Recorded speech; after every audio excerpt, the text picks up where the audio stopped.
السلام علیکم ورحمۃ اللہ وبرکاتہ۔ بسم اللہ الرحمن الرحیم۔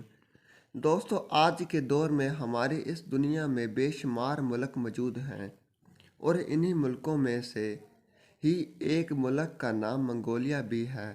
ویسے تو منگولیا کا نام دنیا کے طاقتور یا پھر دنیا کے امیر ملکوں کی لسٹ میں کہیں پر بھی نظر نہیں آتا، لیکن اس کے باوجود بھی یہ ملک آج پوری دنیا میں اچھا خاصا مشہور ہے، اور اس کے مشہور ہونے کے پیچھے صرف اور صرف ایک ہی وجہ ہے، اور وہ وجہ کچھ اور نہیں بلکہ اس کی مٹی سے پیدا ہونے والا وہ انسان جس کو تاریخ کا سب سے خطرناک اور سب سے ظالم انسان مانا جاتا ہے، یعنی منگول سلطنت کی بنیاد رکھنے والا چنگیز خان۔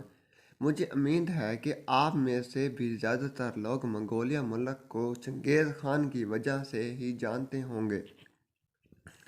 فی لحاظ دوستو، آج کی اس تحریر میں ہمارا ٹاپک منگولیا نہیں بلکہ اس میں موجود ایک ایسا پرانا شہر ہے جس کو تارخانتو کے نام سے جانا جاتا ہے۔ یہ شہر منگولیا کے سب سے خطرناک اور سب سے ڈراؤنے شہروں میں گنا جاتا ہے۔ یہ شہر اتنا خطرناک ہے کہ اس بات کا اندازہ آپ لوگ صرف اور صرف اس بات سے لگا سکتے ہیں کہ منگولیا کے لوگوں کی طرف سے اس شہر کو بلیک سٹی نام دے دیا گیا ہے۔ اتنا ہی نہیں، اس شہر کے بارے میں منگولیا میں رہنے والے لوگوں کے بیچ میں طرح طرح کی باتیں مشہور ہیں۔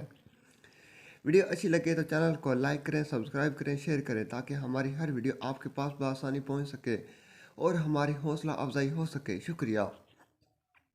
جہاں ایک طرف کچھ لوگوں کا ماننا یہ ہے کہ اس پرانے شہر کی مٹی سے انسانی خون کی بو آتی ہے، تو وہاں دوسری طرف کچھ لوگوں کا یہ بھی ماننا ہے کہ شہر کی وادیوں سے بچوں کے چیخنے کی آوازیں بھی آتی رہتی ہیں۔ اتنا ہی نہیں، کچھ لوگوں کا تو یہ بھی دعویٰ ہے کہ ان لوگوں نے اس پرانے شہر کے کھنڈروں میں انسانی لاشوں کو چلتے پھرتے دیکھا ہے۔ لیکن دوستو، اب سوال یہ ہے کہ آخر اس شہر میں ایسا کیا ہوا تھا کہ جس کی وجہ سے آج کے دور میں یہ شہر منگولیا کے لوگوں کے لیے اتنا زیادہ خطرناک اور ڈراؤنا بن چکا ہے۔ تو چلیے اس شہر کی تاریخ کے اوراق کو پلٹنا شروع کرتے ہیں۔ آج کے دور میں کھنڈروں کی شکل میں آنے والا یہ پرانا شہر کچھ صدیوں پہلے دنیا کا ایک خوبصورت اور ڈیولپڈ شہر ہوا کرتا تھا۔ سینکڑوں کی تعداد میں لوگ یہاں پر آباد تھے۔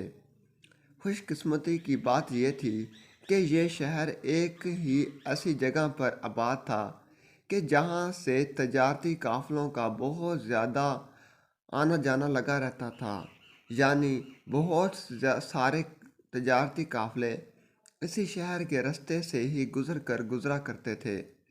اس لیے اس شہر کے لوگ خود تو تجارت نہیں کیا کرتے تھے، لیکن گزرنے والے تجارتی قافلوں کو ضرورت کا سامان بیچ کر اپنا گزر بسر کرتے رہتے تھے۔